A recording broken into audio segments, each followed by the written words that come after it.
It's lights out and we're racing in MotoGP here at the Chang International Circuit. Marco Bezzecchi's nailed that start from pole position here. He's going to get a drop on the field ahead of Marc Marquez on that run into the first corner.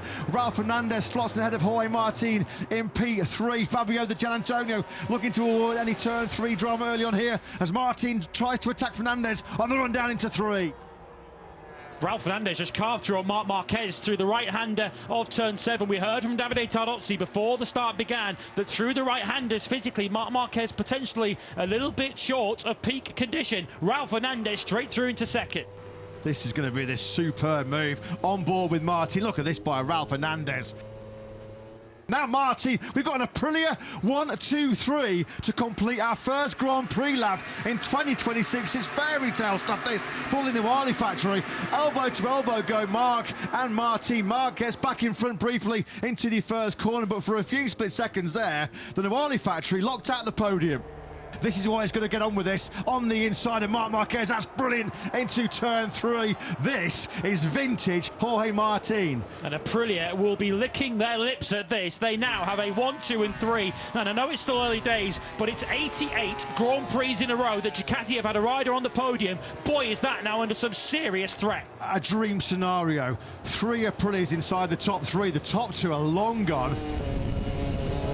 Acosta attacks again on the inside into turn 3. He's just going to try and hang Martin out to dry. Now Marc Marquez is getting involved. Well, that's now, what, 3 or 4 times that Acosta has found a way through on Martin, albeit very, very briefly. Oh, look at this now as they power through the gearbox, over the blind crest, now into 6th. Out of all of it, Marc Marquez went into turn 3, 5th. He's now in P3. Acosta goes earlier. He's not even waiting for turn 12. Immediately, he attacks Marc going through 8. This is Pedro Acosta sending a serious message for the 2nd day in a row. This was the moment I thought I saw it from the aerial shot. Acosta losing the front momentarily into turn 12. Just about saved it and held on to that 3rd place. Aki Ayo, who's usually so unflappable, even he can't watch. Well, here comes Acosta, then he's coming from a long, long way back on Ralph Fernandez. Pedro Acosta versus Marc Marquez, the current king, against the boy who would be king.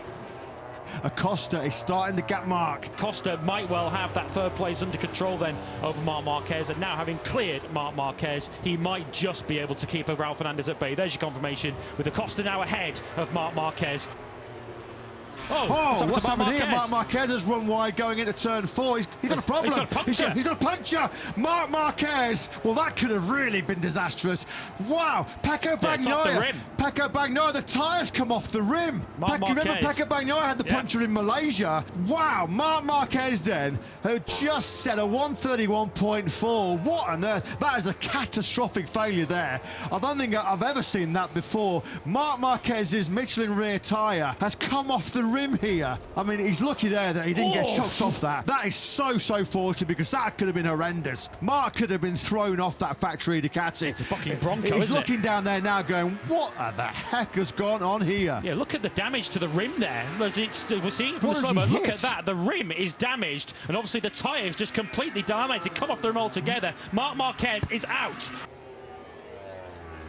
Marco Bezzecchi bounces back quite brilliantly in Buriram. After all the disappointments of crashing out the lead in the sprint from pole position, he does create history. Marco Bezzecchi, the first Aprilia rider in MotoGP to win 3 successive Grand Prix. After all the criticism yesterday, all the noise about crashing out the sprint, well, he's done his talking today on the track. Winner by 5.5 seconds.